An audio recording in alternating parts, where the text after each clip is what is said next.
I'm going to talk about a subject that I personally feel strong about at work. It's been causing a lot of problems, and a lot of employees have been leaving because of it. And you know, we've been hearing a lot about process and how to improve process of communication. I want to tackle more of a fundamental taboo issue, right?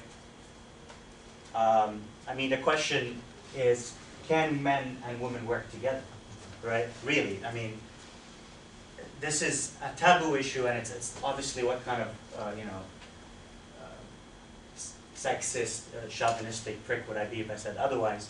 But why do we have a lot of problems in my company until today in the 21st century? Before we run into statistics, I'm not sure if you guys read about Deborah Tannen or her book 9 to 5, but just by the show of hands, how many people think, or let's say, okay, let me retract here. There was a study made by Deborah Tannen for 3,600 meetings studying cross-gender communication. How many people think, well, how many people think that women interrupt men more in the meetings, in the meeting setting, by the show of hands?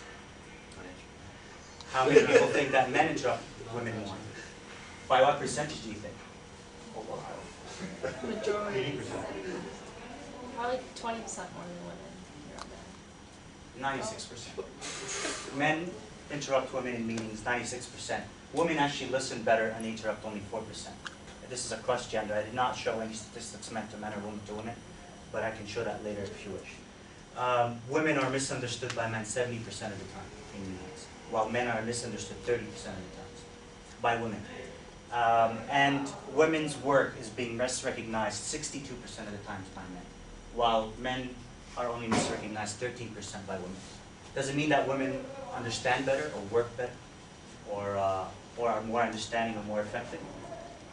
I don't think so. It's just, you know, I personally think when you look at the research that women and men don't think alike. They don't think alike, speak alike, or even decide the same way. And a lot of sociologists, psychologists, and anthropologists have looked into the core reason of this, and many theories, I emphasize this, theories depend or basically make the assumption or make the reasoning based on the way that women and men were raised in the American culture when they were kids. I mean, if you observe, let's say, the playfield of boys and girls playing, you'll see pretty interesting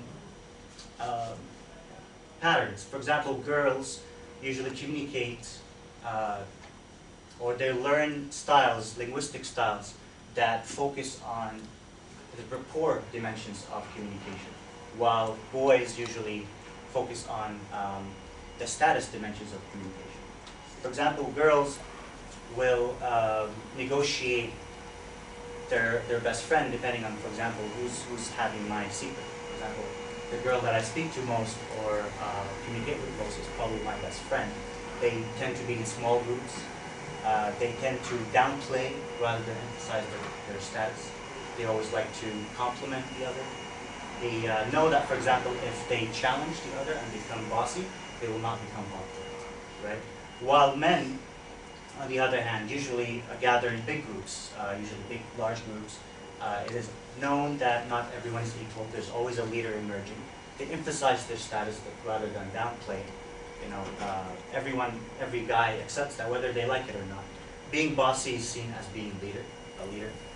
It's the man's man concept, right? And it's expected to always challenge and resist challenge in the form of fighting in order to improve one's status in the group.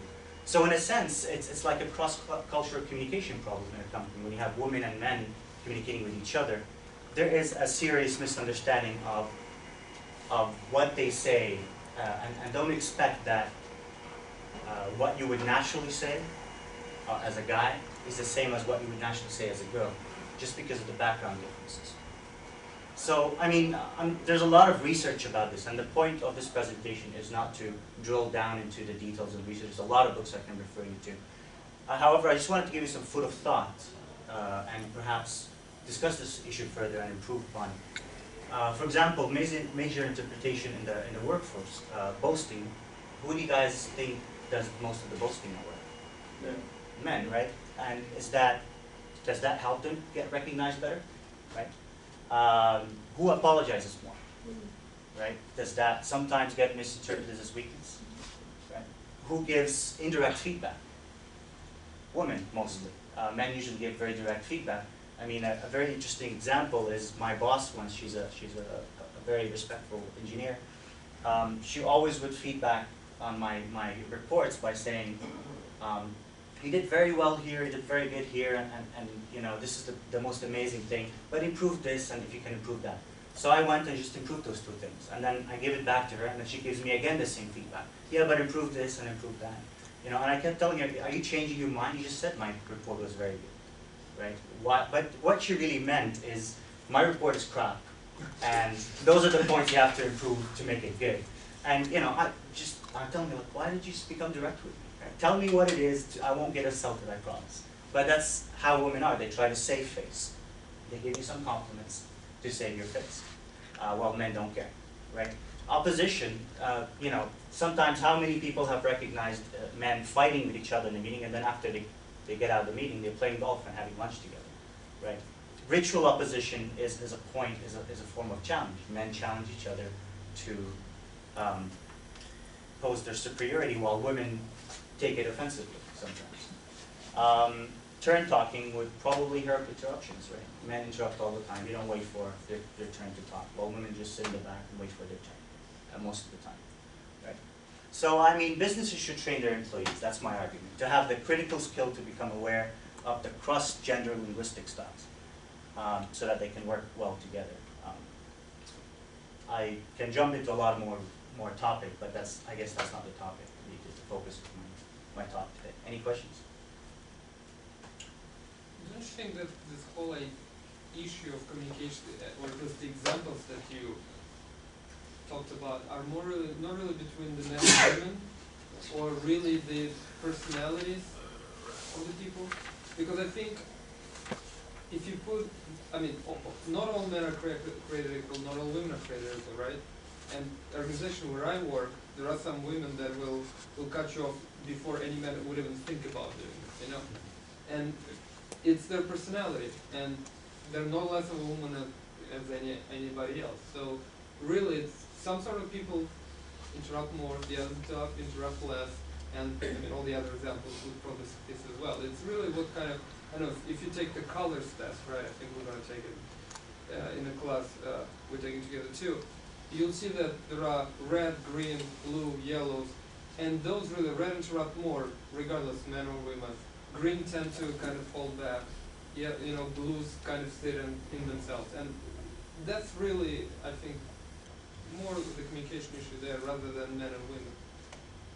Okay, good point. This is actually, I mean, I'm not sure if you know of Deborah Tanning.